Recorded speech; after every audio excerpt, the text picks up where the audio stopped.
Ask the Podcast Coach for August 24th, 2024. Let's get ready to podcast. There it is. It's that music that means it's Saturday morning. It's time for Ask the Podcast Coach, where you get your podcast questions answered live.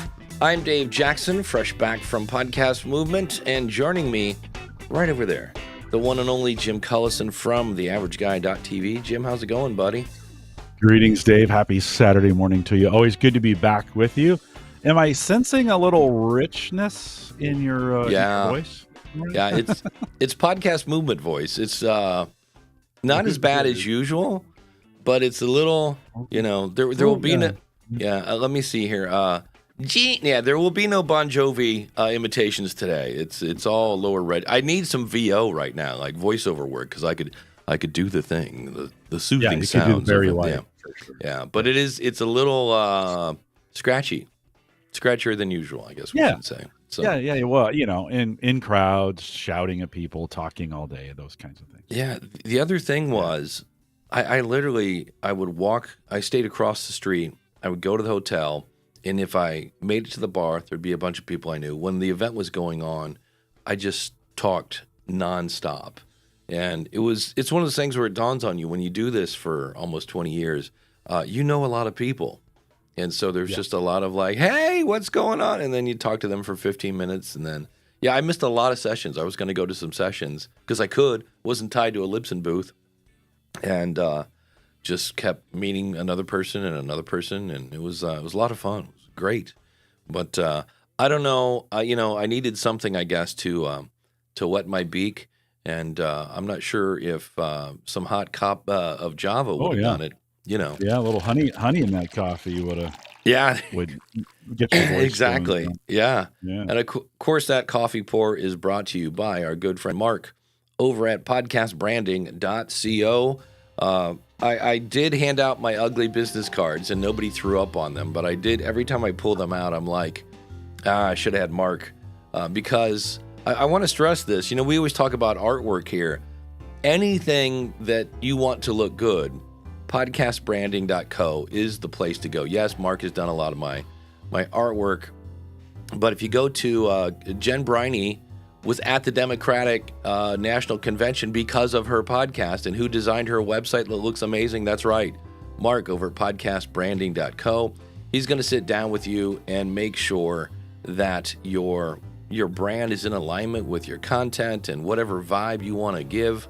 And what's great is I'm sure when Jen is saying, hey, I'm at, find me at congressionaldish.com, they go over and they're like, wow, that looks amazing. Well, that's because of podcastbranding.co and Mark. So if you want to look good, there's only one place to go, and that is podcastbranding.co.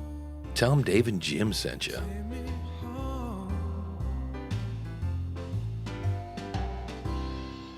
And of course, big thanks to our good friend Dan Lefebvre over there, based on a true story podcast.com. This week, looking at The Crucible, Sweet Dreams, a story of Patsy Cline and Pompeii.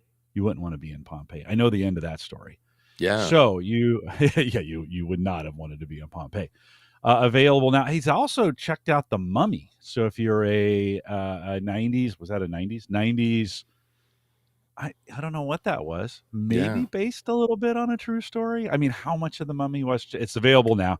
Check it out today, based on a true story podcast.com. And Dan, thank you for your sponsorship also as you transition, Dave. Big thanks to Chris Stone, who sat in the chair last week.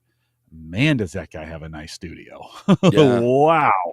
It was, I caught it a little bit later, and Chris, thanks for filling in the seat. Good dancer, too. He did a nice job.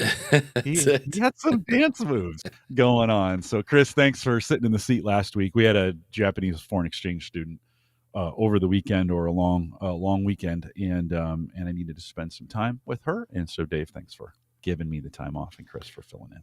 Yeah, and he took me out to dinner in Atlanta, so it was good to hang out with Chris there. Nice. Yeah. And it was awesome. Stephanie has a fun question. She says, should I have a podcast-only business card?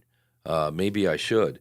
This one, as I look at it, this is the new one, and this is different. I used to have a podcast-only business card, and it Yeah. didn't even have this one actually has my contact information on it. And so I used to have one, it was like, plan, launch, and grow your podcast, blah, blah, blah. You turn it over, and it was like #1 in podcast education and a QR code. And I probably should have just stuck with that, because that was for me to say, hey, go check out my show. And then I could have a card for me and have my email on it. And that way, if it's somebody that I want to follow up with, because one's for a listener and one's for, I guess, somebody I want to connect with. And the problem is when you try to get them all in one card, you end up with this piece of crap.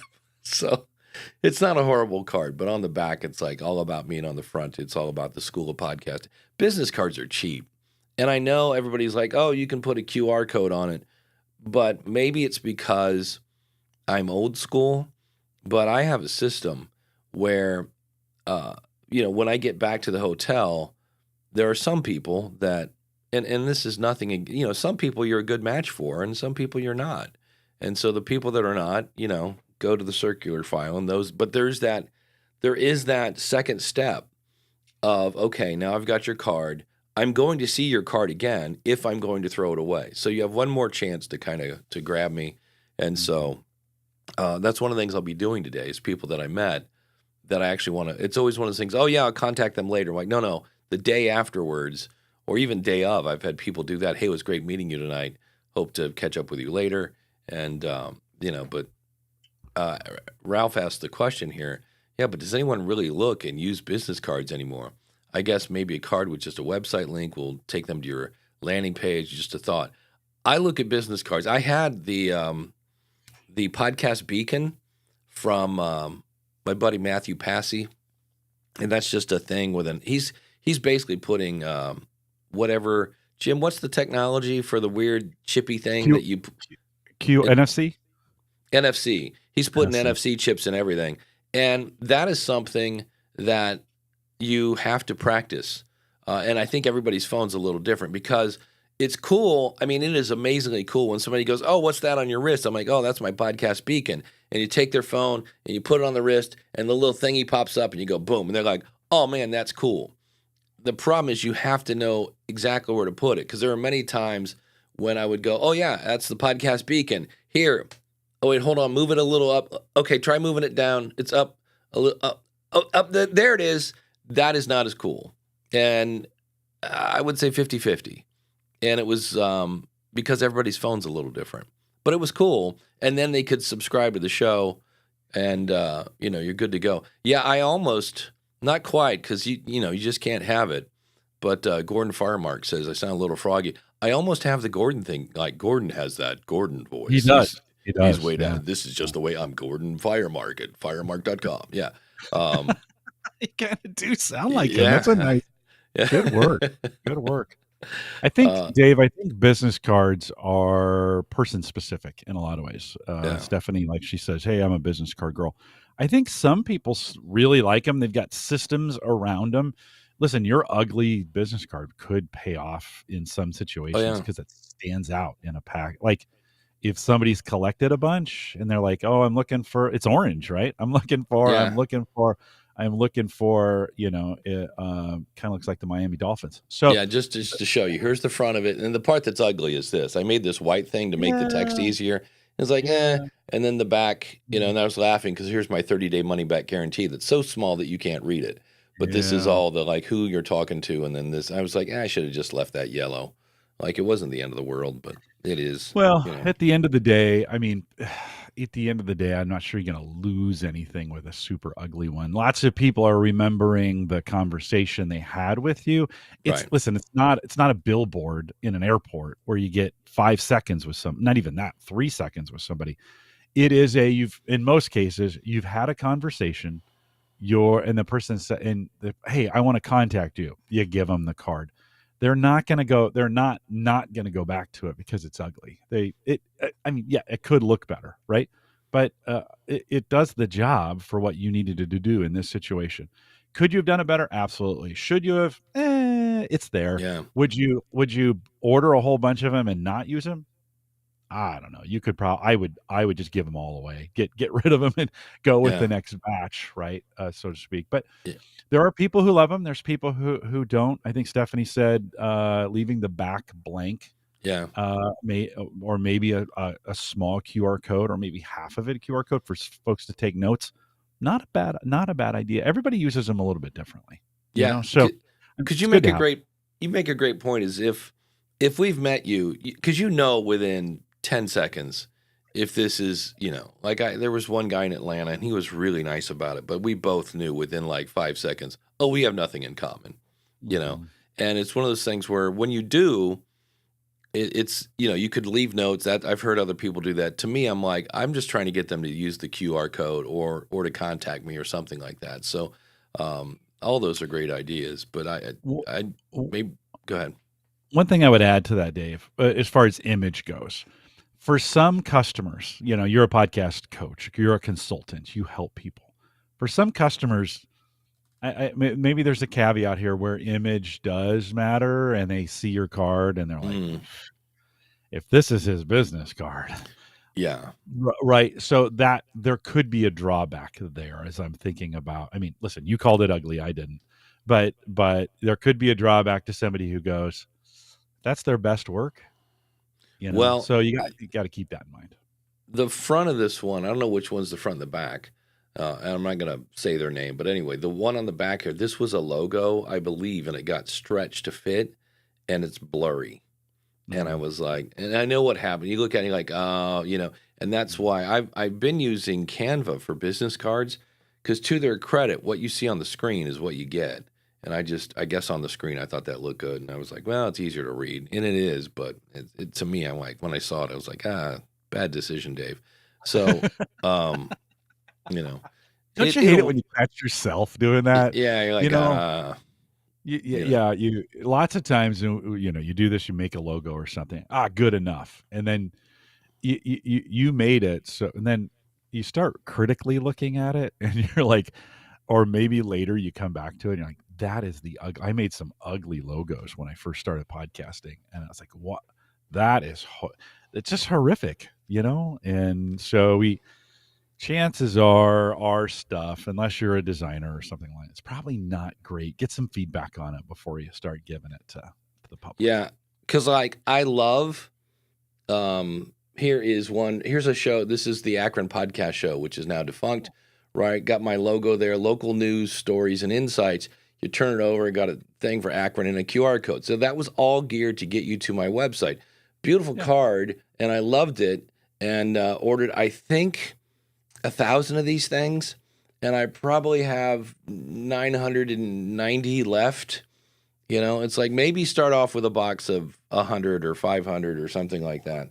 But that's because I saw where Steph said maybe I'll just get a box of 50. Yeah, that's not a bad place to start. And then if you really like them, go back and order more. But yeah, and that's It's more expensive that way. So yeah, for us for the cheap people like me, you like, well, I mean, I can get 50 for $5. This is not true, but I can get 50 for $5, or I can get 50,000 for 10. And you're like, well, I'm going to take the 50,000 because that's a better deal. And you're like, you're never going to use all of those, Jim. So yeah. The start other thing, start small, go 50. the other thing that I definitely did not bring home, and I'm not, stickers. Everybody kept handing me stickers, and I'm like, I'm not sure what I'm supposed to stick this on. I guess I could stick it on my laptop, or back in the day, I would stick it on my iPad. But I was like, yeah, I got no use for stickers. But that was just me. Ralph is saying, Lord Vader. Yes, Luke, I am your father. Your lack So, of faith yeah. disturbs. And then some people, for me, like you do you, I want a business card to be whatever the heck this is. What is it? 3x5, 5 maybe, whatever is standard business card. Because when you give me a giant postcard that somebody did that, and it barely fit in my back pocket of my jeans. I'm like, now I have to hold this, like, because it will not go anywhere if I don't have a bag or something to put it in. So I'm kind of curmudgeon-y when it comes to business cards. I want them to be business cards, or if you make it and it's smaller, because then it's more likely. I'm just for me, I'm just like, if you're gonna do a business card, do a business card. And I get it. They're like, oh, but if mine's different, it'll stand out, or it'll fall out and go on the Or I don't know. Fall on the floor. Yeah. How many business cards do you think you gave out all of Podcast Movement? Under 10. Yeah. Because I always wait for somebody to ask. Like there's a time when you've done something, they're like, well, we should connect, like, and they'll be like, do you have any kind of, and that's this, here's the thing. Yeah. So yeah, it takes a Do you while to hand out know 500. how much did you pay for the 500? How many did you have printed? And I how much did think you remember? I think I paid $250. 250 for No. That's how 500? many. No. That's how many cards I Oh, had. okay. Okay. I am frantically logging into my accounting software to see if I can look this up. It wasn't. It wasn't cheap, but it wasn't like expensive. But it was one where you're like, oh, I'll just get new ones made. And you're like, well, are you? Because it wasn't super cheap here. The one thing I love about Ecamm is, you get all these fun little, windows, but the bad news is they're in the way. Okay, $29. I don't know how many I ordered, but they were 29. I know, like, they're usually like less than a nickel a piece for the business card. They're fairly cheap in terms of marketing. I mean, I used to go in and throw them into books when I was in a library if I was nearby. So it's Yeah. so yeah. Well, and in your business as a consultant, you, and Stephanie alludes to this in the chat, when you give a card away, don't just give one, give them 2 or 3, right? Just say, Yeah. hey, just in case, you run across somebody and you can use me as a referral, I'd appreciate it if you give these. They may toss them, but you got 1,000 of them, so you might as well just give them away. Get as many out in his hands. Don't be stingy with them. Where I was trying to go was to say, for that budget, for $30 for 10 people, that's $3 a person. Yeah. What else could you do Well, that's nicer than a business card, but for $3, right? that's a good question. As far as giving them information about you, is there something else? And nothing's coming to mind. I'm not fishing for something here. Just kind of thinking through, when we think about Podcast Movement, you think about the number of the cards you give out and the budget you used for that. If you used it in a different way, what would you do differently? I don't know. We'll throw that to the chat room, or you can put it in the comments below. Yeah, I do always have. Yeah, I do always have one in my wallet. Tom says I was in urgent care yesterday. Hope everything's all right. And a PA asked for my business card, and I didn't have one. Physical and digital cards can be very helpful for marketing and network. But yeah, I always have one in my wallet just in case. And then I have a lot of times, like, I'll probably take the box and stick it in my car, because that's when somebody's like, hey, do you have a card? And if I've already given out the one in my wallet, I'm like, hold on, I got one in my car. So yeah, if you threw 100 cards on the floor, DR says, you'd be able to see my card from 10 feet away. Yep, I've got color on the front and a front edge. So yeah, it's fun. And then, Stephanie says, you see these big orders, you can get like 50 or 25 with Moo. Yeah, Moo's another provider. They make a lot of stuff. Yeah, and Rich says, yes, you're definitely in the minority. People love stickers. Well, there you go. I just don't know what to do. Yeah, because they were very popular. A lot of people handing out stickers. And I was like, what am I supposed to do with this?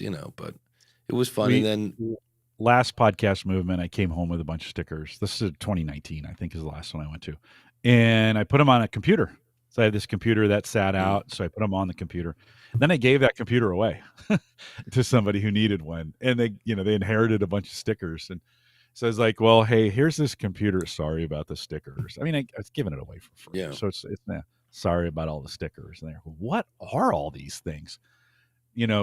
Someone looking at a bunch of podcast stickers who's not a podcaster, none of them made any sense. It's like, oh, you can take them, you can peel them off if you want to. Yeah, I mean, back in the day, my iPad was just nothing but stickers. So, but there even comes a point where you're like, I'm kind of running out of room for those. So, but it is, Uncle Marv says, just having a card when someone asks is the key. I don't use them much, but I've had people ask, having the card was much better than looking for and trying to, write down their information and things like that. So, yeah, so it's one of those things, $29 isn't going to kill you. And, that's the key. I think Uncle Marv hit the nail on the head. When somebody asks you for your information, that means they're interested in you. And so that's when you hand the card. So yeah, there's Blink, there's Dot. If you wanted the NFC thing, is it NFC? Is what's the technology? FTC? No, NFC. NFC. Yeah. Speaking of the FTC, though, I thought you were going to say the NFC. The new kickoff rules are atrocious. But the FTC, the Federal Trade Commission, has basically said, hey, like, if you got advertisers and you're using one of those, their companies that kind of accidentally, raises your download numbers and they're kind of like, fake, we got our eye on you. Because as you might imagine, the sponsor's not real happy when you sell them access to a bunch of robots. That's not what they're paying for. And so I heard that over that. Have you played with podcasts.apple.com yet? I have not. I mean, I've been out there, looked at it. Some of those things are going on, but I've not. Yeah, I was surprised that, it's interesting. You know what? It's Chrome. I was like, wow, it remembers where I was. If we do this, one of these is labeled screen, that one. The one thing I love about it is, if you want to have fun, sit next to the Apple guy, like the Apple podcast guy. I've known him for years. He was there, and there's nothing more fun than watching an Apple employee show off their software.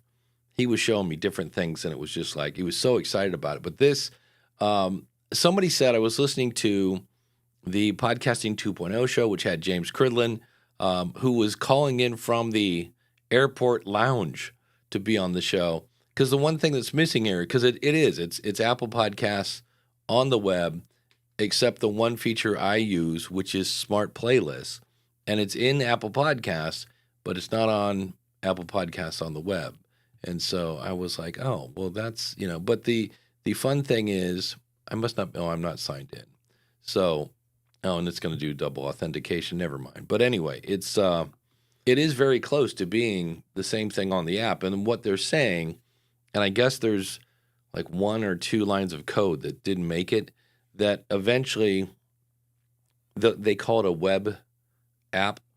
You'll be able to have basically this website as an app on an Android phone, which keeps Apple out of the Android store, which means if they sold Apple subscriptions, they would have to give 30% of that to Google, which is fun because the other news that came out is, and I need to read this, it sounds like starting in November, if anyone joins your Patreon from the Patreon app, Apple's going to take 30% of your subscription, which doesn't hurt the listener, but it does hurt the creator.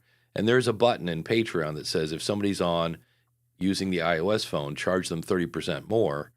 And I was like, well, that's interesting. So, and this is where I'm like, that sounds a little, I don't know. I got to double check it. Whereas if people then say, no, go to the Patreon website to sign up, then because you're not using the app, you won't have to do the Apple 30% tax. And then somebody said, yeah, but Apple said if you do that, they'll kick you out of the App Store. And I'm like, okay, I gotta find the source of this and read it a bit. So that'll be interesting to see. But it was just like, hey, and I think it was a coincidence, but maybe not, that Patreon announced that they did something like $40 million to a gazillion different, they basically, hey, we're doing good to pay people. And then literally the next day, Apple's like, yeah, we want our 30%. And it's not retroactive. It sounds like it's starting in November. And I just need to figure out exactly where it is. I need to find the press release or whatever. So Patreon has been doing a fairly good job of letting everybody know. I think I've gotten 3 or 4 notifications so far from Patreon and some internal ones saying, hey, just so you're aware, if your users are coming in through the app and they're purchasing anything from you or creating a subscription, Apple's going to take that money. And so if you haven't heard that yet, be warned. But it is coming. I would check the Patreon page for all the details. I am sure they have it outlined in some kind of legalese that's hard to understand, very vague based on what they know. But it is kind of coming. Dave, I don't know if I'm going to do anything. I don't know if I have enough Patreon folks where it really, really matters. You could be proactive. I mean, you could be proactive on your podcast and give some instructions to those folks and just say, hey, if you're currently subscribing through the app, just know Apple's taking some of that. So all of your, well, okay, but Patreon takes a chunk too. Let's be clear. Like, this isn't some, Patreon isn't some, nonprofit organization that isn't taking, they're taking their cut of it as well. So let's just keep that in mind. But I guess you could say, if you did it through the app, unsubscribe, go to the website, resubscribe, and that should get you, that would fix that situation, right? So do you want to put folks through the hassle of, right? Maybe. Well, Randy says, hey, I canceled my monthly support for Ask the Podcast Coach and moved over because I'm using Supercast. And so the difference is Supercast takes 59 cents a person, and then your typical 2.9%, blah, blah, blah. Yeah. And so, and of course, Randy's from the M2H2music.com. And so it's just something, that's actually a future episode of the School of Podcasting is I'm going to go, look, I think it's Captivate and Buzzsprout take 15. Captivate and Buzzsprout take, I think, around 15. And then you have Patreon clocking in somewhere between 8 to 12. There's a bunch of these different places. And it's just a matter of, like, Patreon, you can sell T-shirts. And, like, it kind of depends, as always, with podcasting. It always depends on what you want. And so I'm going to try to figure that out because I don't quite get, what's it called? Buy Me a Coffee is 5%. And it's not, that includes the 3% for your, so that means they're taking like 2%. And that's when I was like, I need to research this because low overhead, maybe. Yeah. So here's a fun question. Well, here, we'll answer this one since we're kind of talking cards and stuff. Was there any good swag at Podcast Movement? The one that was going like hotcakes was Captivate has a shirt with a skull, this big giant skull with headphones on, and I forget what it says underneath. It doesn't say Captivate.fm. And I looked at it, and I was talking to Danny. I got to hang out with Danny from that. I got to hang out a lot with the Buzzsprout peeps and the Libsyn peeps. And I go, dude, this doesn't even have your logo on it. And the logo's on the headphone, the little Captivate thing. I was like, that was pretty cool. If in terms of hardware, what was the darling of the show? And I want to buy one. I've got that, that itch. And it's that little box, and they sell them at, we've talked about it here before. Fernando is the guy. It's this little box that looks like it's half done. Let me see if I can find it. I know it's at, this is where I'm still suffering from Podcast Movement brain fog. BSW. I was like, what the heck? Because he was at the BSW booth, and maybe somebody will throw it in the chat. But it was this really, Adam Curry is all over. In fact, Adam Curry is working on a microphone. And Stephanie says, Buy Me a Coffee can be ran by someone in their basement. Yeah.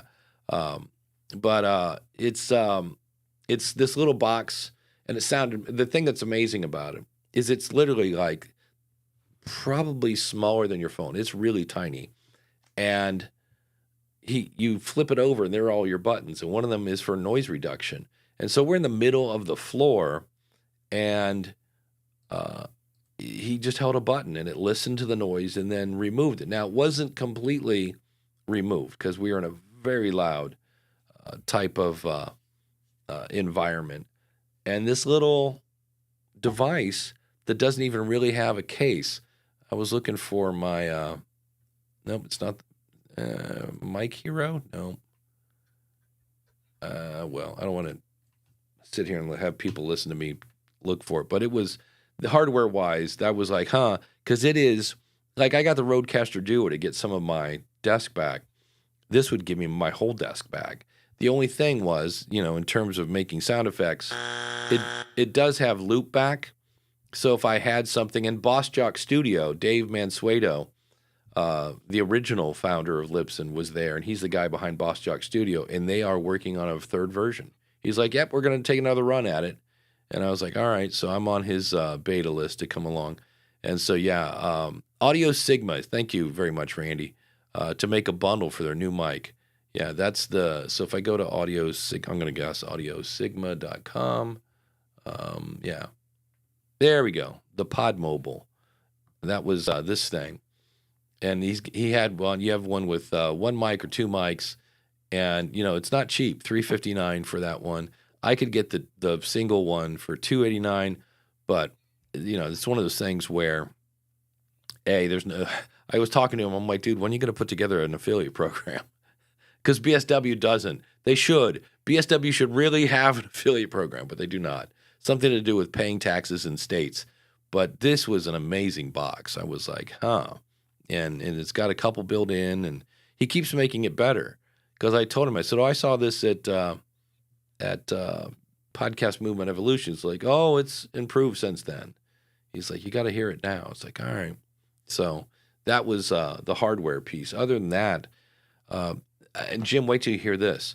There was this one company, and they had a thing where you could upload a long-form video, and then it would cut it into little slices of shorts. What?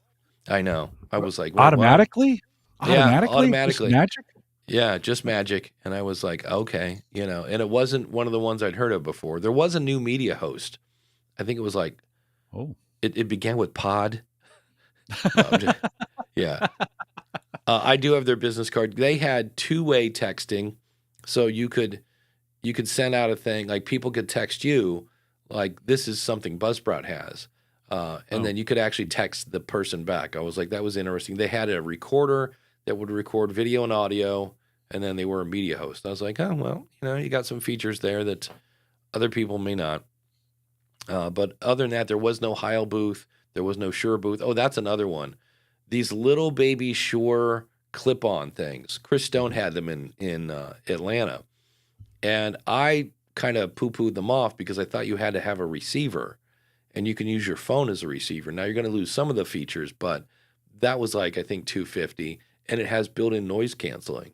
And I was like, oh, because I'd bought a Rode Interview Pro where it records, like it's a microphone with basically a recorder built into it.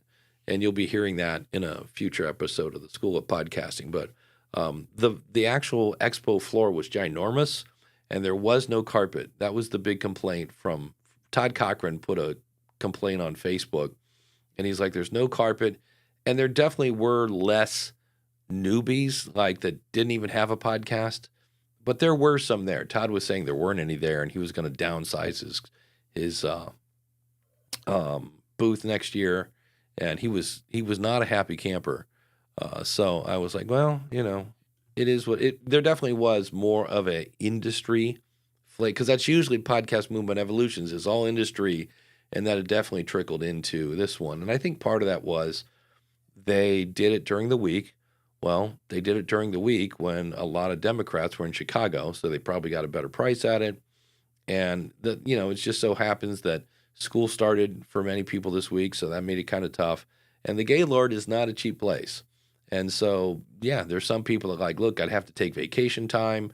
I'd have to do this. So I get it. But those that were there had a good time. So Ralph has a question here. And this is I'm not sure how to actually answer this one. What is the expected level of eye contact when recording a video podcast?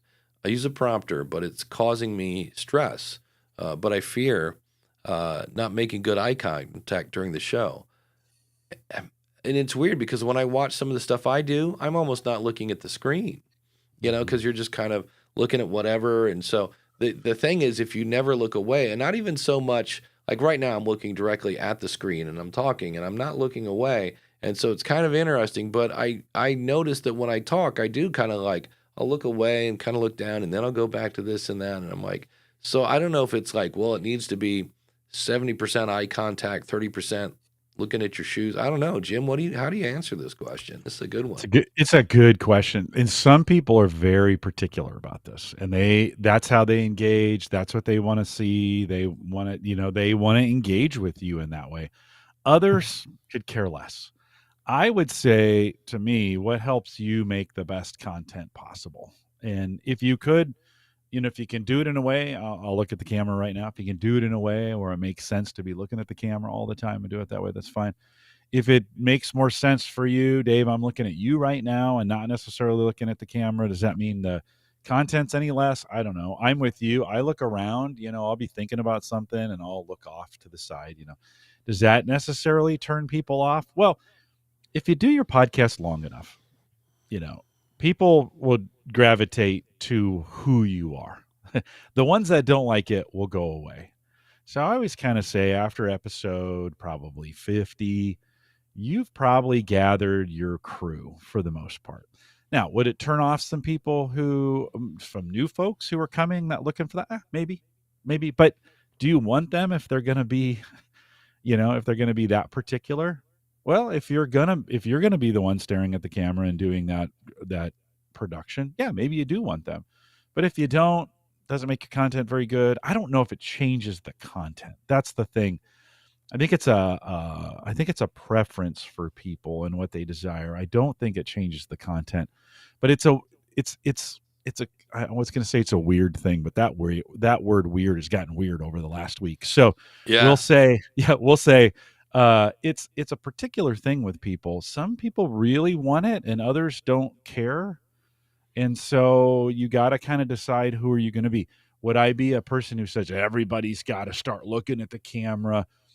I've had people tell me with the podcast at work, you need to use a teleprompter. And I'm like, yeah, I'm not gonna. Yeah. No, I'm not gonna. That's just not me. I'm not gonna set one up. I don't want to use one. I don't. That's just not something I'm going to do. I guess if somebody at work told me I had to and they bought all the equipment, I would probably do it, but I'm just not interested in it. I also think it doesn't change, I don't know about you, but for me, 90% of my downloads or 90% of my listens are audio. So it doesn't matter. For those folks, for the YouTube, those YouTube numbers are fairly small. I don't think so. For me personally, I don't think I get a lot of value out of it. So I'm going to focus on what's the best way I create content and try to get the best content available from an audio perspective first. Video is always second priority for me. The reason we do it this way is because I think creating great content in this interview style or in this friend style, I don't know what you call this, two guys, one brain kind of podcast. I think the best way to do that is to, I want to see you. I want to see what you're doing. I want to know when you're distracted. I want to know when something's going on. I want to know when I say something and you engage with it. I see it on your face and in your eyes, and you go, you give me a visual appearance of it. And now I'm like, okay, now I'm watching you, not a teleprompter, to do that, right? So yeah, could I have the camera in front of it with it? Yeah, I could. So I think it just kind of depends what you want to do. Yeah, Ralph says, I've been working with someone to help me with my content, and he feels that my prompter and my script are taking away from my delivery, and I find myself reading instead of connecting with you. I would 200% on that. Script is, Tom Webster in his book, The Audience is Listening, talks about scripts and writing a script, and I'm like, then it's almost like YouTube. If you go to YouTube, you better learn that algorithm because that's part of it. And if you get a prompter, you better learn how to read without it sounding like you're reading. And so, it's to me, like I have the same prompter that Ralph does. And the few times I've used it to make a video, I had bullet points just to keep me on part.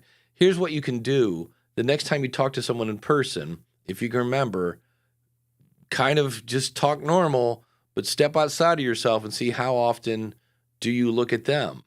Because it's not, at least for me, I often look away and I'm doing this and you're kind of, so it's that thing I always go back to. Talk to your invisible friend across the desk. And I'm not So I'm not a huge fan of scripts. I understand that some people, that's the way they got to do it, and that's fine. But I'm a big fan of bullet points and then just talk to them. And then, like right now, I mean, on one hand, on this show, I'm looking all over the place because I got buttons and things like that. But I just be you, And I'll go back to the story of a member of the School of Podcasting that read his script 3 times, or he read me his story 3 times. And I said, the first one, I'm like, man, you are reading this. And I go, it's obvious you're reading. Second one, I was like, oh, you could probably put this out. I can barely tell you that you're reading it. And the third time I said, I can't tell you're reading this. He said, it's because I'm not. He goes, I know the story now and I can just say it. And I'm like, maybe that's your workflow. Yeah. And so, yeah, it's, but if you watch the news, it looks like they're looking right at the camera because they have a teleprompter and they're reading a script. That's the news. And if you're not doing a news show, that, square peg, round hole kind of thing, like, I don't know if that's going to work or not. And then you, like what Jim was saying, is this a video first show? If so, then maybe don't worry about it. I mean, if it is, then worry about it. If not, it's really weird on this show because this show doesn't get edited on YouTube. It might. I was going back to Chris, I might chop this show up, give the full version to the awesome supporters, and like this thing here where we're talking teleprompters might be, who knows, a 6-minute segment. I call this the Conan O'Brien, and it's interesting because I hate that Conan does this, but it does work. It makes me go listen to the audio show because that's the only place you can get the full version. And I was like, interesting. But yeah, so, and the other thing you can do is you can test this. Try a couple, do one with bullet points, do one where you're reading the script, and then just practice. Really, the one thing that was interesting about going to Atlanta and then going to Podcast Movement was I just left Libsyn and I'm now at Podpage. I had my pitch down for Libsyn. I could talk about, I knew all my competition, and all of a sudden I was like, oh, and I learned very quickly that if somebody asked me about Podpage, it's hard to really, I mean, you can say things like, hey, if you do guests, we have a guest intake form, and when that episode comes out, you can attach that guest information. It makes a page for them. So it's going to boost your SEO. And if you're on the elite plan, it'll automatically email the guest that their episode is live. That will make people go, ooh. But you know what makes people really go, ooh, is when they build a website in about literally 2 minutes. I had the woman that helped put together Podcast Asia with Chris Kremitzos, and she goes, I don't like my website. I'm just like, here, let me show you how this works. And she never even went through the demo. She like picked a template and then picked her color. She goes, this already looks better than my website. And she never even finished the demo. And I was like, okay, note to self, if we ever get a booth at a place, we got to have a way to demo this.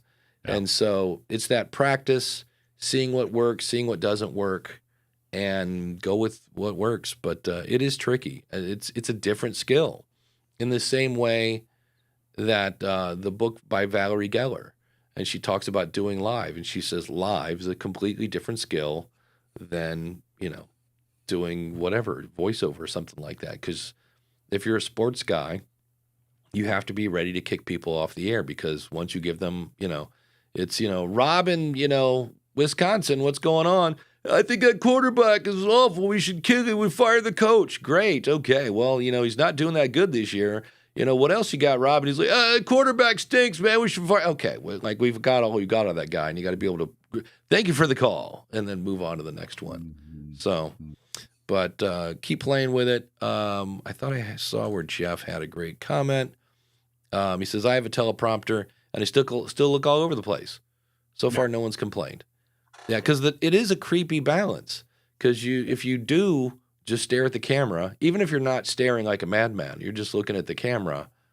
After a while, you're like, that guy, especially if you turn on the thing. I think Randy asked a question, because there is technology that will make it look like you never blink. And that's creepy, where you're always, and it's handy because there are times when you're looking at your notes to the right or to the left, and it will make it look like you're not looking to the left or right. I'm like, yeah, but is that, sometimes AI is.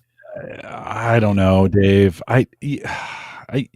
Again, there are people who are particular about this. And if you are, and that's what you want to do, you work on that, discipline.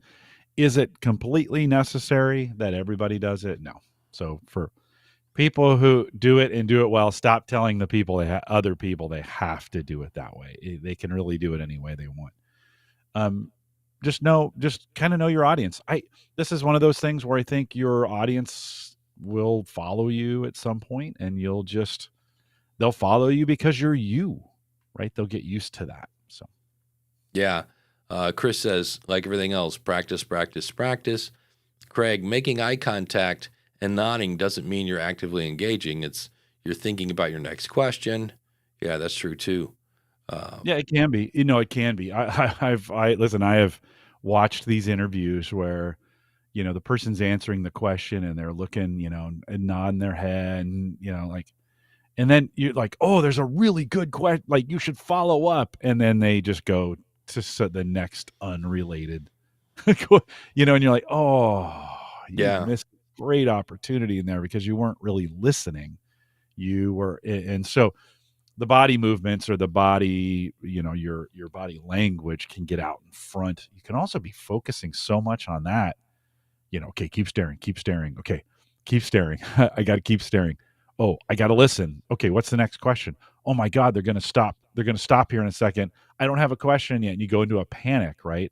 Then they stop and you're like, and then I'd have no idea what they just said because I was too worried about staring at the camera, and you gotta make some sense out of it and actively listen. And if you're going to go interview style, that's unique to the interview style of things. If you're doing a solo podcast or you're creating content, that has all its own problems. Randy has a solution. He says, just shave your eyebrows and you can look fascinated 100% of the time. Yeah, I always love that. There are times when people do that, and they draw their eyebrows up here to make their forehead look less, and you're like, that person is surprised all the time. I'm gonna grow out my eyebrows so they just cover my eyes, and then you can't see where I'm looking. That's a good look. Yeah. Big professor look. That's the professor. Now, here's something. This is gonna be either my next episode. This is coming up somewhere though. You have to consider your source. Randy says, I love what Podpage is doing for podcasters who want simplicity, but I'm a self-hosting advocate, want the control. I have 6 websites currently hosted on my Unraid server at home. There was a guy there, I'm not making this up, website, fart.fm, and he was using CacheFly, which is a CDN, which is what a lot of people are using behind the scenes of the big media hosts, and he was kind of walking around like, hey, I can, hire me and I can make you, we'll cut out the middleman. And I'm like, well, how are you doing stats? And he's like, OP3, which is a podcasting 2.0 stat platform. And there are times like that makes sense for that guy because he's a giant he's an IT guy, and Randy's an IT guy. But there was a part of me that was like, just because you can doesn't mean you should. But that makes sense for Randy because he's an IT guy in the background. So, you got to keep that in mind. Steph says, I made my own site with Squarespace, but really like the automation that Podpage is using. All right, we're turning into the Podpage. This is weird now because I'm like, normally I'd be like, heck yeah. Now they're like, oh, the Dave's just a giant shill for Podpage. Yeah, we had plenty of love for Podpage before. Yeah. And Jeff says, that's why I like to cut my co-host or guest. So I have a break to look around, to look at comments, see. But if I do that to Jim, he gets nervous. Right? If I just go, here, let's just put this on Jim. It's like after about 5 seconds, take it off. Yeah. Take it off. Bring you back. Yeah. I need feedback. Yeah. Let me scroll down. We got some questions coming in. Steph says, can I type my guest information in there myself? Well, can you? Yeah, you sure can. Or do you have them do it? I have a different form. I have a different form. I have guests compete and who would hate to have them complete 2 forms. I know Captivate has a form. Podpage has a form. It's easier if they do it. Now, there are times when I have people that will say, and include the questions you'd like me to ask. There comes a part where I'm like, and what part of this are you going to, like, it seems like I'm doing all the work. But no, I think it's cool because there's nothing. This happens not as much as it used to, but there's nothing more fun when you do an interview and they found some picture from MySpace. I don't know, and you're like, "What? Wait, whoa! Where did you get that picture from?"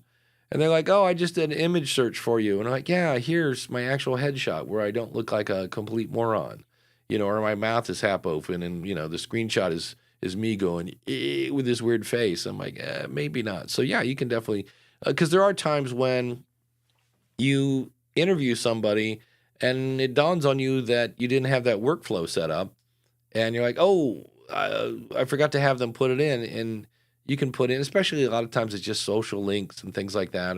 And if they have a website, they should have some sort of bio, and you can always contact them like, "Hey, before I publish this, is this good?" But that would be something to do. You can also, this is a good way to use ChatGPT. You can also search for them, let ChatGPT make a description, and then send that to them and say, "Hey, this is what I found for you. Would you change anything on this?" And giving somebody something to start with, as opposed to just saying, "I hate filling out guest forms." Just to be honest, I hate Yeah. blank pages of things. Right? I just think, oh, this is going to take me a while. Right? Even though I have my own media kit and I could just go copy and paste from that. Like, it's one of those moments. So sometimes giving them something to start with, "Hey, here's what I'm going to put in your bio. Are you okay with this?" Or change whatever you like. Oftentimes that helps for some folks get them started. Yeah, absolutely. And I'm looking for, I just had a bunch of stuff here. Um, Steph asked, um, episode description and show notes are the same thing as with all podcast questions. It kind of depends. For the most part, yes. Now, this is where, again, I like Podpage because to me, bare bones descriptions are in today's show, we talked about business cards and yada, yada, yada, and eye movement or something like that. And then you'll have the link to fart.fm because I mentioned that website and blah, blah, blah, and all the other things we mentioned, and the link to, Audio Sigma. Anything we mentioned that's clickable, I'm going to have those links, which is why if you look at the quote show notes in the app, it's just a giant list of links a lot of times because in 90 minutes we mention a lot of stuff. Now, when that gets pulled into Podpage, we're in the land of Google. We're on a website now. So I will go over and add more stuff. And this is where, in some cases, I'll look at what Cast Magic did or whatever tool I'm using at the time. And I will add a couple more paragraphs. Why? Because I'm in the land of Google. And Google likes good words. And so I will find some good words and put them on the website. Whereas if I put them in my actual, what I would call show notes that goes into the app from my media host, whether that's, Captivate or Buzzsprout or whoever, Libsyn, if I have all those paragraphs, I might be in the land of too long didn't read. And so they'll never make it to the links at the bottom because there were 15 paragraphs. And I just know, and this is based on a survey of one, when I go to show notes, and I've heard many people say that when they go to show notes, they're there for the link because you had somebody talk about their book, you had somebody talk about something, you talked about something, and you're like, cool. It's like we said before, the nice thing about a business card is when somebody goes, "Hey, do you have a way to," well, that's kind of what your show notes are. When you're like, "Oh, that sounds really cool," and then like it drives me nuts that sounds profitable when you go to the show notes says full show notes on the website. So then I click it, and now I'm surfing a website through Cast-O-Matic. Like it's this weird, like, so that when I click done, it goes back to the app. And I'm like, just put the links in the show notes would be my suggestion. So, so they're kind of the same for the most part. It kind of depends on what you're doing. And some people are just like, nope, I'm going to put the paragraph and the links, and that's what's going on the website. Like, okay, it's your show. Yeah. Yeah. Get your links. I think my opinion is get your links as far to the top as possible. Yeah. I don't know if they'd be the first thing, but like you said, most people are looking for the links when they come to the show notes. They're looking for those. And so that's, for me, I've got some information up front, and then links are the very next thing, followed by an outline with timestamps, then all the mumbo jumbo SEO stuff underneath that. Because you gotta kind of think, and I guess maybe this is where you need to get in the head of your audience, is say, well, how am I driving people, or am I driving people to my show notes? What are they looking for when they get there? And you can do some Google Analytics on that if you want. There's some things that you can do if you've got that set up on your site. But try to get in their head of like, what's the important things they're looking for? Get that as high up on the page as possible so they'll come and stay. You know, you want them to come and click. Also, on those links, make sure they open a new page so that Yes. your page stays open when they. Now, there's some people who think differently about that because of other things, but I like personally, I get, if I go to somebody's site and I click on a link and it opens it in the same browser window, I'm like, oh, where'd that window go? Now I got to Yeah. get back to it. Open that thing in a new. Again, I know there's some different philosophies on that, and some people would be like, no, you shouldn't do that. It should, whatever. But that's what I like. Get those links up as far to the top as you possibly can.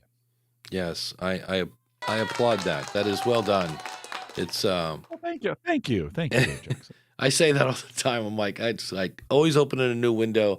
That way, if they like, oh, I wonder if this is a cool thing. They click on, they're like, nope. And when they close that screen, if you've done it in a new window, they're back at your website. Yeah. If you didn't open a new one, they're like, oh, I would never use that. Click. Oh, guess what? They just lost your site. Here's another cool question from Killer Pros Podcast. Says, any tips for guests who don't want to come on camera? That's a good question. I find that it's harder to get into a flow with guests when we can't see them, but the audio does sound better on something like Libsyn Connect. And so that's why I like Squadcast, because I don't record the video, but I can see them. And so if somebody says I don't want to come on camera, see, I don't run into that because shame on me. I don't record my podcast as video. I don't know, Jim, do you run into this? Well, at work, I support these 18,000 certified coaches around the world, and they're always pinging me like, hey, can we get on a quick call? And from time to time, I'm always like, send me your email address and I'll send you a Zoom link, because I do want to see them. Like, I think it's super important. I think we're in a spot these days where most people have the ability to either join me on their phone and just set the phone down so I can see them on a camera, or they'll join me. If I send them a link, a Zoom link, they'll join me on their computer with their webcam. Listen, the pandemic wiped out most of this non-camera world for people. Almost everybody has a camera now and some kind of microphone setup in some kind of way. So I kind of insist. I've had them say, can you just call me? And I'm like, no, I like to see you when we're doing this, because it's so important to me to read their body language as we're doing this. So I agree with those comments wholeheartedly. Now, I just had a phone conversation with the Ed Sullivan of Sonic Cupcake yesterday. He pinged me. He's like, hey, you got a minute? I got a question. I'm like, sure. And he just called. And I'm like, oh, do I want to get on video with Ed? Like, kind of thing. And I'm like, we'll just take the call. It may be the one phone call I take a month. Like, I don't take very many just regular phone calls. Yeah. And so, so we had this phone call. We got it done. But I'd actually like to see Ed when I'm on. So I'm with Jeff. I'm with you. I think we're moving that direction. There's also a lot of jokes about millennials and Gen Zers about asking permission to call before you call someone these days. Like, remember when we used to pick up the phone and push 9 numbers? Yeah. Was it 6? No, 5, right? 5 numbers, and the other person on the other end would say hello. Yeah. Well, the etiquette is changing in some ways, and there's people who feel like they can't just call somebody out of the blue. You would text them or send them an email or whatever, WhatsApp or whatever you do, and say, hey, I'd like to talk to you. Do you have a minute? So we're changing. The etiquette's changing. Now you almost need a permission to call someone, where in the past, you and me, we just called them. We didn't ask for permission, right? There wasn't a way to be honest. But one of the bonuses of Podcast Movement is I had a friend of mine I hadn't seen. We just talked on the phone a while ago. I said, it's been like 5 years since we've seen each other face to face. And so she ended up coming to Podcast Movement. So she's texting me, and there were like 2 texts, and she's like, so how's Podcast Movement? Did you make it? And then something else like, what sessions are you attending? And I don't know if my phone just doesn't vibrate enough to get my attention, but I totally missed them. And she's like, why are you ghosting me? And then that one caught my attention, and I see her basically say, okay, screw it. I'm here. Where are you? Because she was trying to surprise me. And I said, I'm old.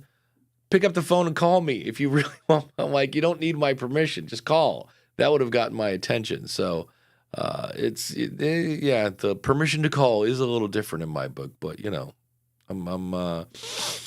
I can smell 60 coming. So it's going to be, it's going to be weird. So it is changing. This is a cultural, the way we communicate this way is changing. It's slowly changing. So, you may not see it coming, but when you think about, in the 80s, we picked up a phone, dialed 7 numbers. 4 and 3 is 7. There we go. You dial 7 numbers. The other person, not knowing who it was, picked it up and said, hello. Yeah. Right. That rarely happens anymore. And I think we are moving. I think with the millennial generation and below, there is an expectation that you don't just call somebody, you ask for permission to call them before you call them. So you say, hey, I'd like to talk to you. Do you have a minute? And then now that change, family, friends, that could be completely different. But I'm talking about maybe just calling a stranger. And I'll be honest with you, Dave. If I were to want to talk to you on a video call, I wouldn't just call you. I'd send you. We have in Slack, we have a channel, you and I'd send you a message. Hey, I'd really like to talk to you. Do you have, you got a few minutes, and when would be a good time? And I would ask for permission before we did a phone call, Well, and it's weird because it used to be, that was the purpose of voicemail. Like if you didn't want to take somebody's call, you go to voicemail. Yeah. Nobody leaves a message anymore. That somehow became too much trouble to go, hey, it's Dave, call me back. Here's my number. Like, oh, well, that's way too much work. But that was the whole point of, to just leave a voicemail. Stephanie asks, what is a Sonic cupcake? Just Google and got a bunch of cake toppers. Well, that is the one and only Ed Sullivan. He's an audio editor, and he's also, you guessed it, an awesome supporter. And so you too can be an awesome supporter. And all you have to do is go to askthepodcastcoach.com/awesome.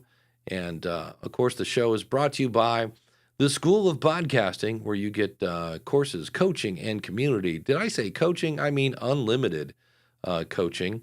You can use the coupon code COACH when you sign up, and that comes with a 30-day money-back guarantee. It's also brought to you by Podpage. It was before I worked there, and it is now after I worked there.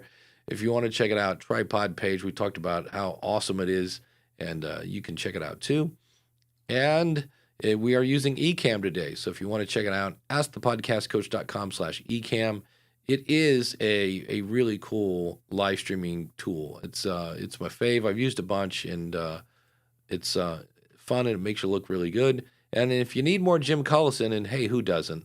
Check him out over at theaverageguy.tv. Or if you want to be a rebel, you want to be crazy, you can go to homegadgetgeeks.com because they go to the same place. And it's time to see who is our fun-filled, awesome supporter of the week. It is time for the Wheel O Names. Will it be Jody Kringle or John Muntz or Glenn, who just rolled over 3,500 episodes? I heard that on Pod News. Holy cow. So we will spin the wheel. We will see what we get. I'm getting dizzy. Holy cow. I should have taken more Dramamine. It is Ross Brand from Livestream. Yeah, and Ross is working on a new book, or just has a new book, or something of that nature, which reminds me, Ross, I will send you a blurb. He asked me for a blurb, and I told him I would, and he sent me a PDF, and then I didn't do it because, podcast movement. So sorry about that, Ross. I will get that back to you. And if you are sitting here listening and you go, hey, you know what? That guy saved me some time or some money. And you're like, hey, putting links near the top of the screen, that's a good tip. If I saved you some headaches, if we kept you educated, well, then you should be an awesome supporter. You can go over to askthepodcastcoach.com/awesome, and we'll give you a big shout out when if you're a new user. So thanks for that. And we do have more questions coming in. Stephanie is on fire today. Swell AI created timestamps for me. How much do y'all trust the AI generated timestamps? If you don't edit it later, like if you have your finished MP3 file, I pretty much trust them 100%. Jim, what say you? Yeah, I agree. I trust them. I use them. I do. You do need to, like, I use Otter for my timestamps as opposed to Swell, but I need to read through the transcription. Not the transcription. Well, if you want to, but the summary it creates with the timestamps, it's not always 100% accurate either. So sometimes I go in and if it didn't understand the word, it'll give you a different word. As far as the audio matched up to the timestamps and the subject, I rarely have to change those, so I trust them. And what's the harm if it's wrong and somebody finds it and they let you know? Just fix it. Like, I mean, I don't think anybody comes to those and is like, oh, they got to be 100% accurate. They're really, really, really close, and they've gotten. We're good at this now. This is one of these things that, for the most part, all these services are getting really good at this. So I wouldn't have any hesitation in using them, and I don't. Yeah. I do use. Mm-hmm. Yeah, Steph asked, isn't Ed Sullivan a TV host? Yes. Really And good show. Really big show. Yeah, it's a really good show. Ladies and gentlemen, but here's the fun thing. When you saw Ed Sullivan, he's kind of like this, and he'd go like, ladies and gentlemen, the Beatles. And he would kind of turn his whole body because, I forget the first part, but it ends in spondylitis. And he's got the same thing that the guy from Motley Crue, Mick Mars, does. And it's crippling. They call it the nickname that they use for that disease is spondy. If you have it, you're like, oh, it's spondy. And on the podcast review show, we had somebody that has a podcast about that. And so, fun fact trivia. But yeah, that's back in the 60s. He's the guy that introduced the Beebles. The Beebles, yes. The good old Beebles. Because they beeble and bobble, but they don't fall down. That was Weebles, actually, but the Beatles back in the day. The Beatles wobble, but they don't fall down? Is that what happens? Not. Yeah, that was it. It was the hair. It made them wobble. And it was and the boots back in the day. Yeah, they are discussing Podcasting 2.0 and Rob Walsh in the chat room. And this is where Rob, in true Rob fashion, came out and kind of said, look, and it is, he makes one point, and other people have said this, value for value is not just Satoshis. Like we just saw value for value, right? We have our awesome supporters. We're using Patreon. So that's value for value. When you tell someone, hey, if you want free podcast consulting, you should show up at 10:30 on Saturdays. That's value for value. It's your time, your treasure, which would be your money or your talent. And so when you take the time to tell somebody to check out this show, or like, oh man, if you want to learn about, robot lawnmowers, you go over to homegadgetgeeks.com, right? That's you took the time to tell somebody. So the whole value for value is not just Satoshis. It was just fun and exciting because people could pay you whatever they wanted. And whether it's 40 Satoshis, which is, I don't know, probably 3 cents a minute, or 1,000 Satoshis, which is maybe a couple bucks a minute. It's up to you. And it was direct because that way, like Patreon has kicked off people because they said booger or whatever. PayPal has at times demonetized, like the whole Canadian trucker thing. When you guys remember that when they went on strike and like the government went in and seized all their money, like the fact that it's directly from your listener was really cool. And Rob basically said, we got value for value now without using Satoshis. And I talked to a few people about the whole streaming Satoshi, and they said the same thing. It needs to be easy, like click. There's an app. I have to check this out. Again, the Apple guy told me about this, and it was just amazing. Hold on, give me 2 seconds to find this. Here we go. There's an app in Apple called Stationhead. I've yet to install it. And the reason, Jim, have you ever heard of Stationhead? I have not, no. You know why? You're not 24, and neither am I. Stationhead is kind of, and it's weird because he showed me so many different apps that I can't remember which one does which. But Stationhead, you go into this app, and they had it was like kind of kind of music going on. There are 10,000 people. 10,000 people listening to one guy spin tunes. And I was like, ooh, do you guys do spoken media? So it kind of had a clubhousey kind of thing going on. But there was another thing, and I can't remember exactly.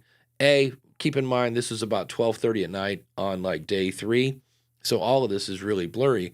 But Stationhead, I believe it was this, had a deal where once your set is over, if you are a paid Apple DJ, so it's DJ Kokomo or whatever, right? Somebody that was hired by Apple to do this set, once it's done, it becomes a podcast. And I was like, wait a minute, that's got music in it. And they said, yes.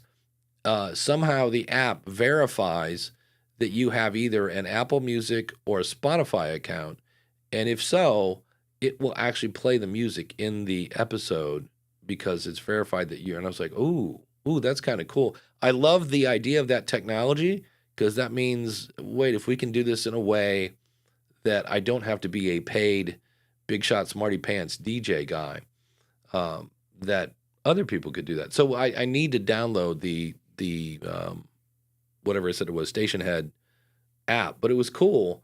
And the app, like I said, there's nothing more fun than watching an Apple, the guy that actually writes the code for Apple Podcasts, just go off on, oh, have you ever seen this thing that the iPhone can do? And he kept saying, I'm sorry, I don't need to make this a commercial. I'm like, oh, no, dude, commercial away. I go, you're showing me all this stuff. I had no idea the phone could do that. So, but DR says, why can't I find Podcasting 2.0 on Spotify? Because Adam does not like Spotify at all. It's an intentional decision on Adam's part. Yes, that is it. That's exactly, for whatever reason. Well, in true fashion, again, Spotify, thank you for being consistent. Did they have a booth? No, but they did have a special room that was invite only. And so if you wonder why people call them the walled garden, because they're kind of a walled garden. Yeah. So, Randy says that, but here's the thing. I'm like 85% sure that this Stationhead thing had a way where you took actual money and you bought tokens. And I think they even had a button that said boost. And I could click and give them tokens. And then DJ Kokomo or whoever it was could take his tokens and exchange them for money. And I was like, yes, let's do that. Get out of the Satoshi business. And that we don't have to worry about people laundering money and this and that.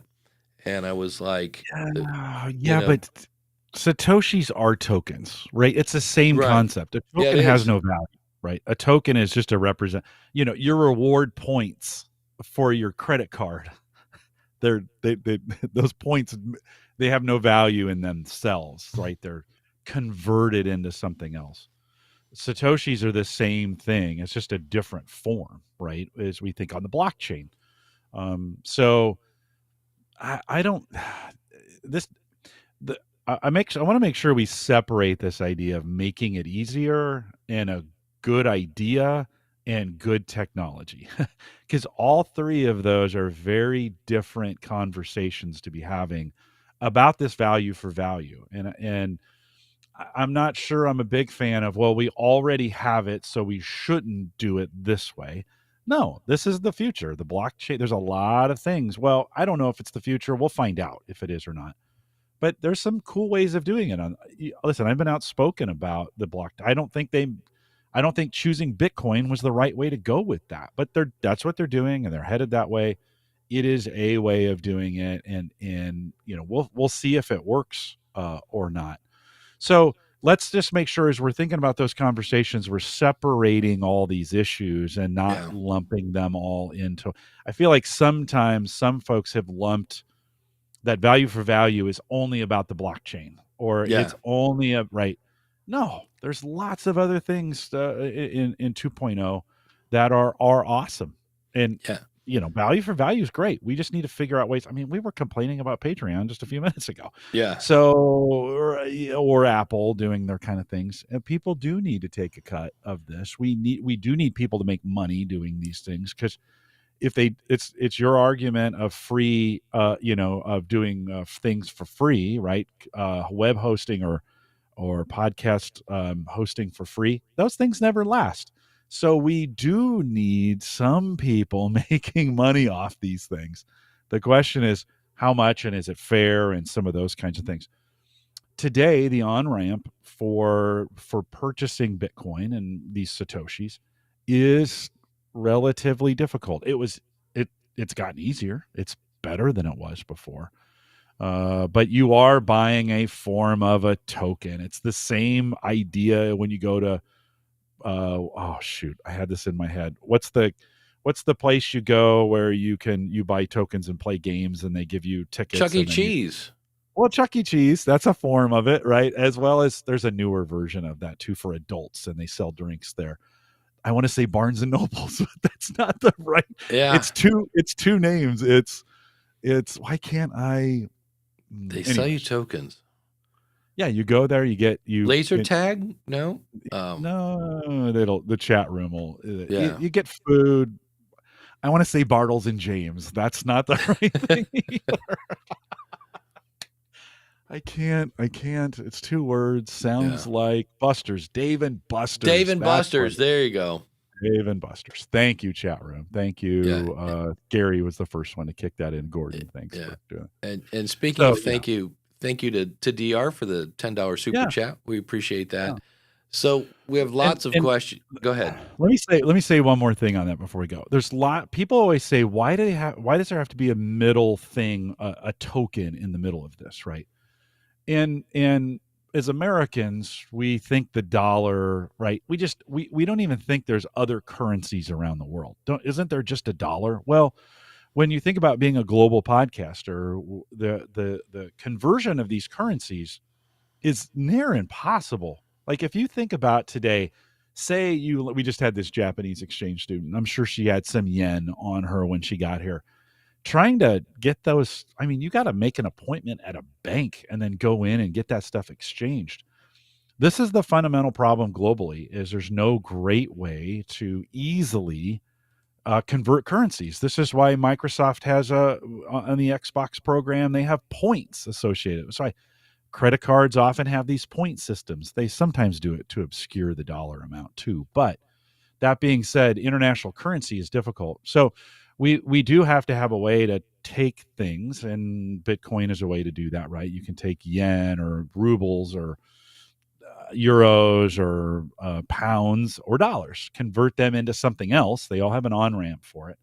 And then that can be spent across the board. So for the folks who are like, oh, why do we have to go to something else? Well, because of the international monetary policies that we have around the world. It's global.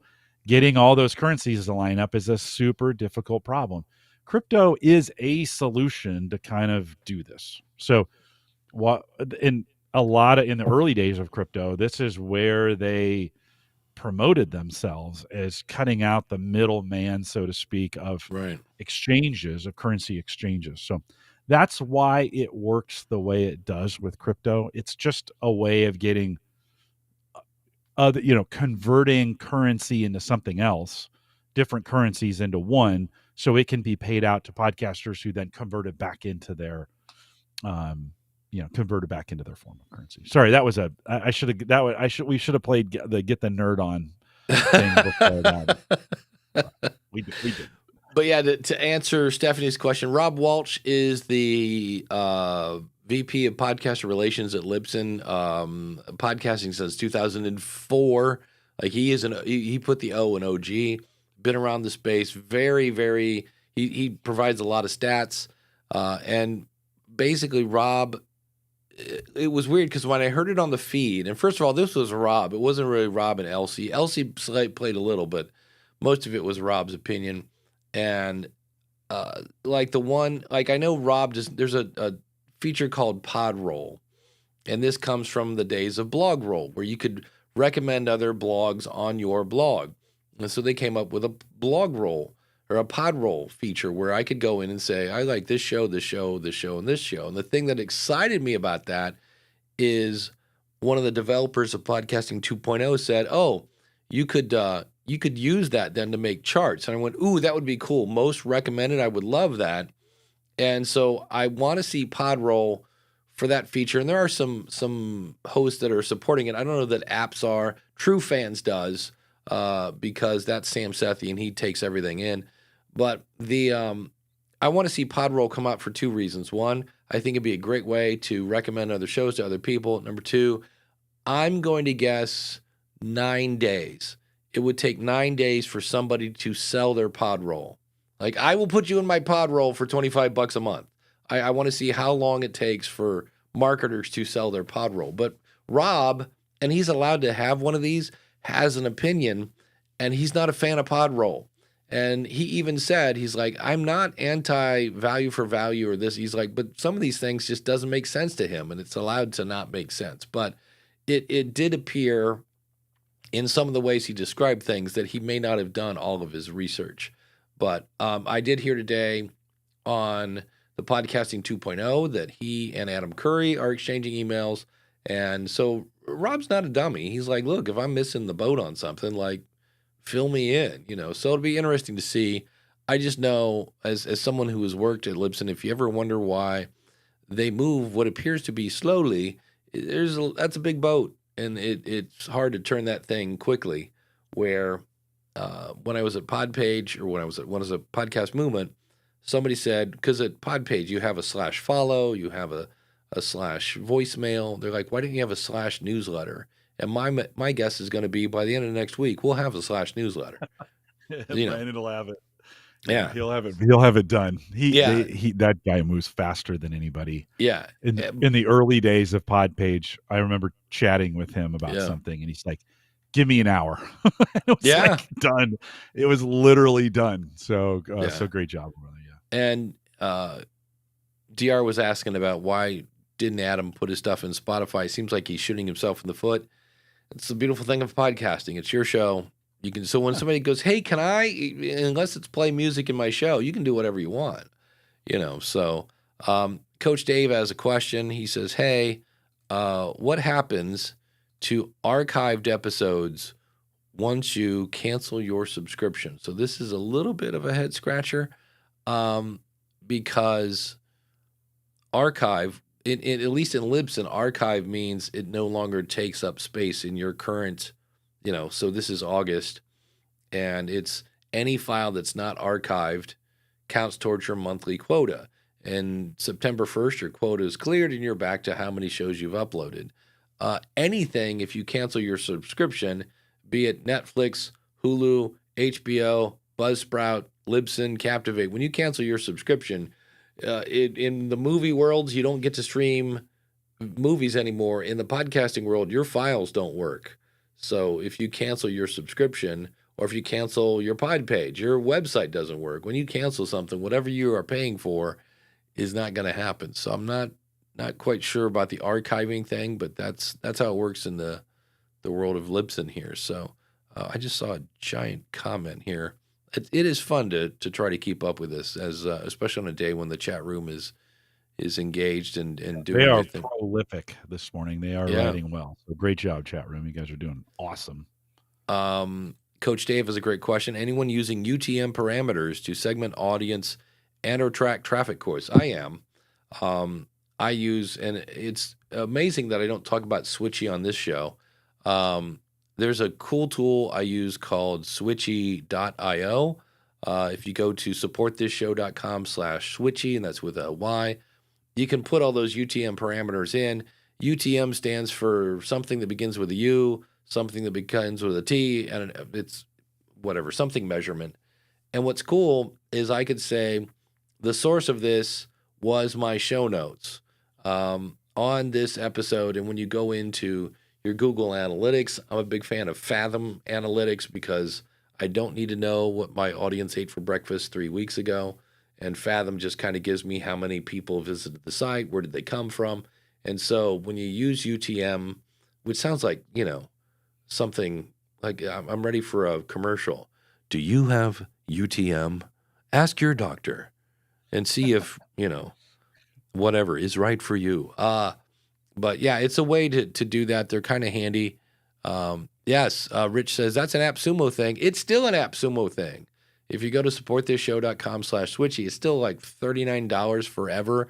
If you go to powerofpodcasting.com, that is a little kind of link tree thing switchy setup. I'm not a big fan of Linktree sites, but the only reason I have that one, if somebody goes, can we find everything you do? Oh, powerofpodcasting.com. And then I get, it tracks. I get stats on how many people clicked on this and how many people clicked on that. So yeah, UTMs are a fun way to kind of see like, where is this traffic coming from? So Pinecast, go ahead. Just know more and more people are using VPNs today than ever to mask their location. So don't, with anything, you don't take it as the truth. You may see some things there that may lead you to some inaccurate conclusions. It's not always accurate. So got it. Coach Dave has added some what is the word I'm looking for here? He's added more context. Thank you. When he says what happens when you cancel your subscription, in terms of this that app I was talking about, if you don't have if they verify that you do not have a subscription, you cannot listen to the show. And I was like, that's very interesting. I was like, so because I'm always looking for a way. I was like, is it finally time to release the Electric Groove Crusade? I have the domain, I have the name, I'm ready to do my DJ show, and I could be like Randy, and I lost his website already. H2M Music, H2M2music.com. He's got his radio show, So that's why I was like, well, that's cool. I mean, to me, I'm like, all right, let's let me spin my tunes, and if they match the song or whatever.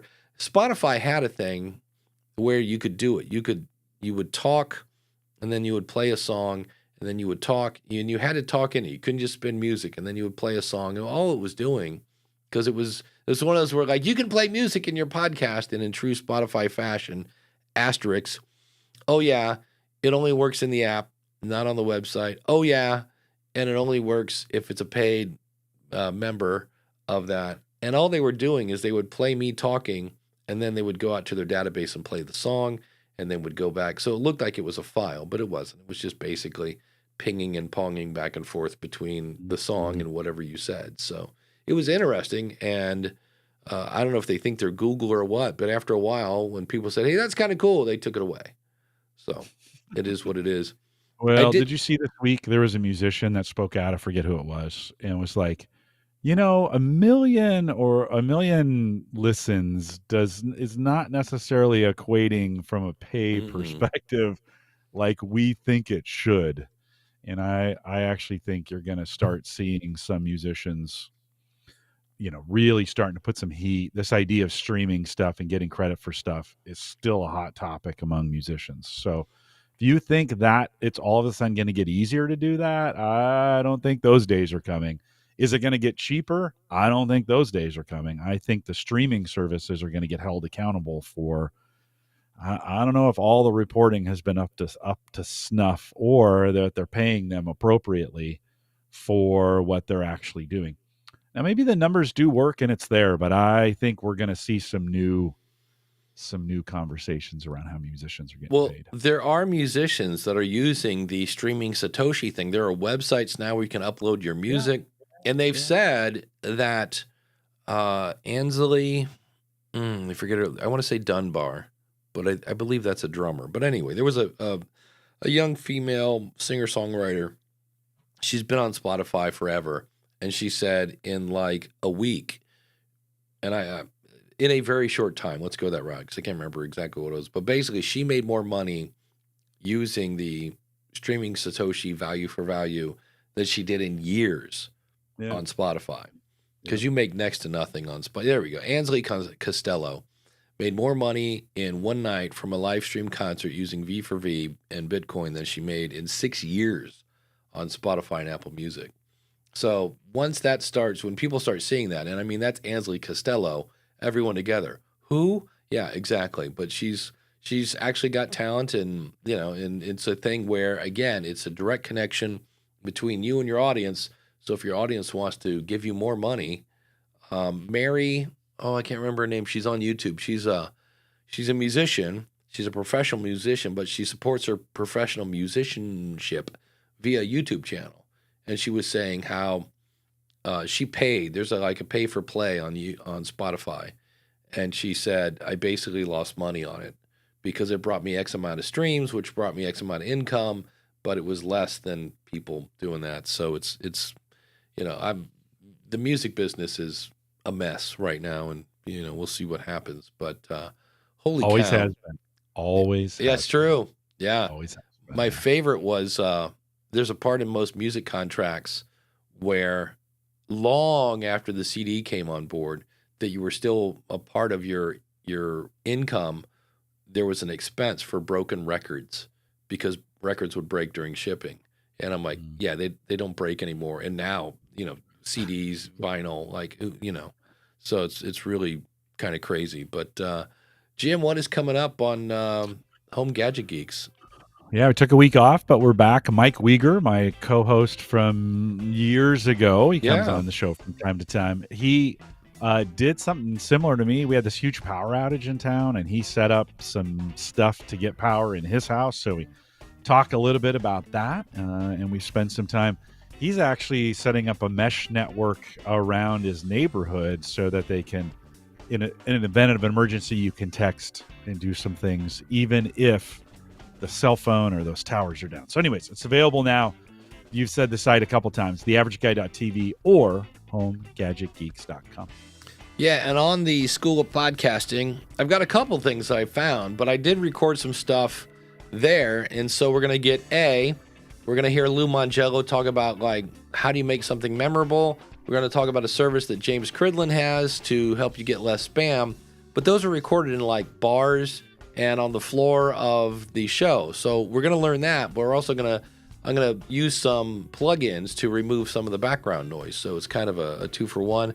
I'll also have a warning that Jordan Harbinger put out, and a really kind of disturbing thing he did, especially if you are a female in podcasting. You're going to want to listen to this episode, or if you have daughters who are on social media, because it's just basically going to reinforce what I've been saying for years, which is, of course, guys are creepy. And Jordan kind of proved it. I was like, So it's kind of disturbing. We'll put that towards the end of the episode, but we'll be back next week. Hopefully my voice will be back by then. And, if you're watching on YouTube now, subscribe, ring the bell, the whole 9 yards. And we will see you next week with another episode of Ask the Podcast Coach.